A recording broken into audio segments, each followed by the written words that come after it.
سلام بر شما. طاهری سفر هستم با اخبار امروز سه‌شنبه 22 دکبر.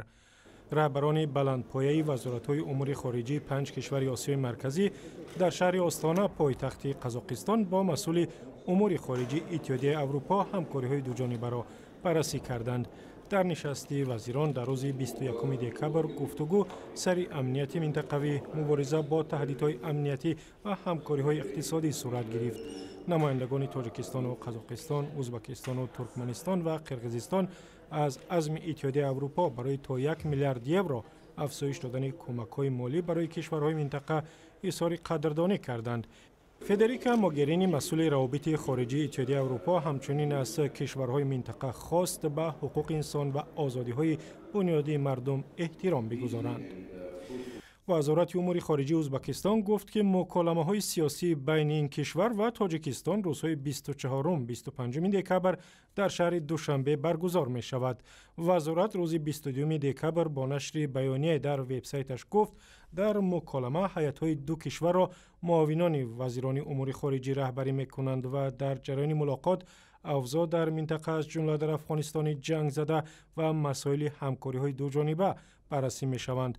قرار بود مشورت‌های سیاسی تاجیکستان و ازبکستان روزهای 17 و 18 دکبر صورت بگیرد، ولی به سبب‌های نامعلوم این نشست را به تأخیر گذاشتند. رابطه‌های تاجیکستان و ازبکستان سال‌های طولانی است که پیچیده می‌ماند. صحبت امروزه هم در این باره است با همکارم مومن احمدی در دوشنبه. مومن، مقامات رسمی تاجیکستان چه میگویند؟ ضمن مشورت‌های سیاسی کدام مسائل مبرم بررسی میشوند؟ بله طاهر، در دوشنبه هوا سرد است، اما امیدهای در باره گرم شدن روابط ازبکستان و تاجیکستان در قلب‌ها وجود دارد. هنوز مقامات رسمی تاجیکستان طرز گفت و شنود مکالمه سیاسی با ازبکستان را پررا شرح ندادند، اما احتمال می رود که در نتیجه این مکالمه موضوعهای اقتصادی و سیاسی بررسی شود.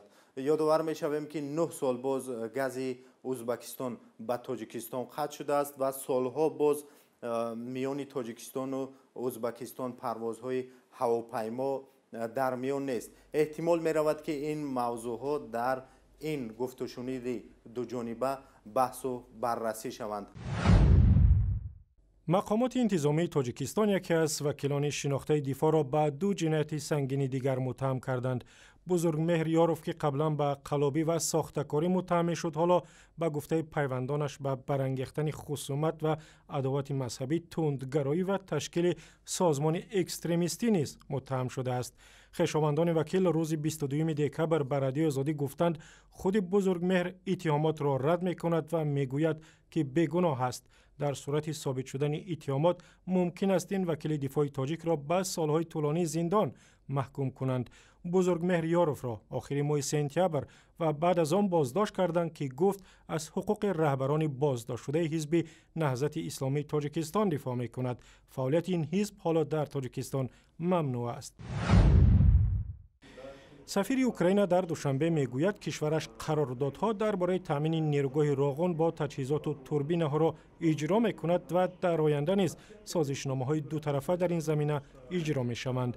ویکتور نیکیتیوک در یک نشست خبری در دوشنبه روز 22 دکبر گفت اوضاع در آن شهرهای اوکراین که برای راغون تجهیزات می‌سازند آرام است. با نظرداشت ذخیره‌های آبی تاجیکستان ما می‌دانیم که انرژتیکا به خصوص ساحه هیدروانرژتیکا یک عرصه از نظر استراتژی مهم اقتصادی شماست و ما باید در این عرصه تمام امکانات موجوده در همکاری‌ها را استفاده بریم.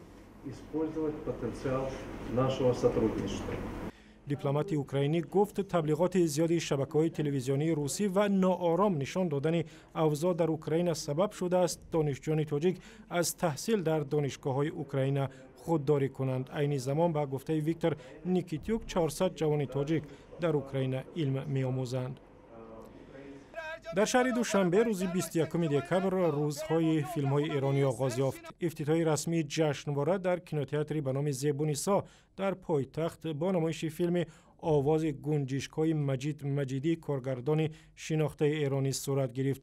در دوام یک هفته جشنواره که تا روز 27 دکبر ادامه می‌کند 7 فیلم و نمایش گذاشته می شود و گزارش کامل در این باره با اخبار دیگر در وبسایت آزادی، در صفحه های ما در فیسبوک، توییتر و یوتیوب و هم زمینه رادیو آزادی برای تلفن های همراه.